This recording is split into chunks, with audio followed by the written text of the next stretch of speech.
प्रश्न किया है कि ईश्वर क्या करता है, यानी ईश्वर करते क्या है।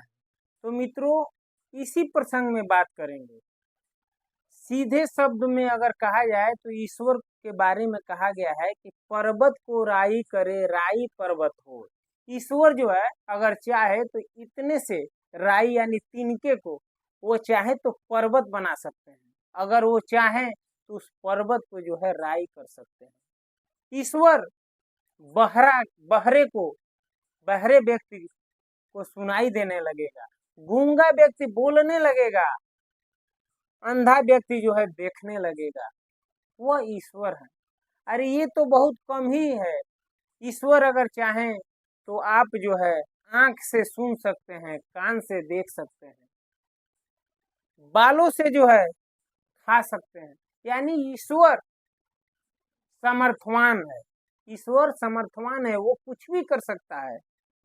ईश्वर के बारे में जो आपने प्रश्न किया है कि ईश्वर क्या करता है या क्या कर सकता है, तो ईश्वर जो है परम शक्तिशाली है, वह कुछ भी कर सकता है। तो आप जो है ये ना समझे कि ईश्वर जो है कि एक सीमा शक्ति है, नहीं, असीमित शक्तियां हैं। उसका ना कोई अनुमान है, ना कोई उसका नाप तोल है। वह जो है असीमित है, सीमित मात्रा में नहीं है, असीमित मात्रा में। तो इसलिए जो है ईश्वर कुछ भी कर सकते हैं।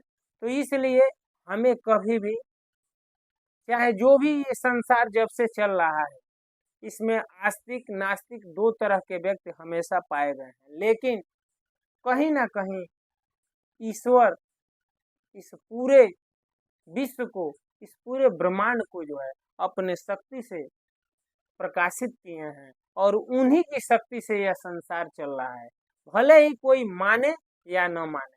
क्योंकि सूर्य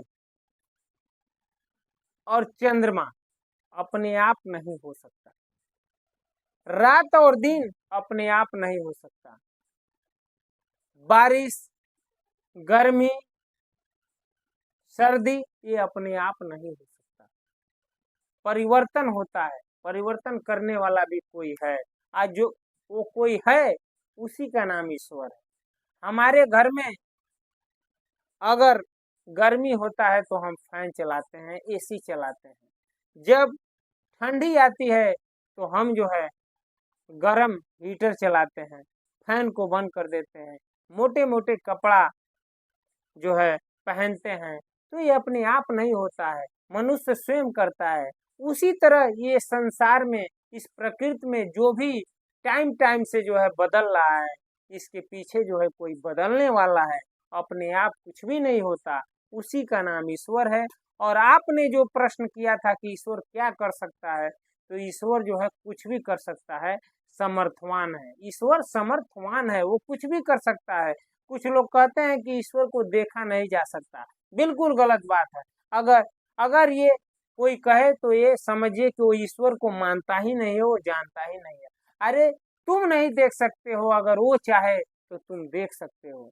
अगर तुम कहते हो कि इन आंखों से नहीं देख सकते हैं, लेकिन अगर वो चाहे तो तुम अपने बालों से ही उनको देख सकते हो। तो ईश्वर के बारे में आपने जो पूछा था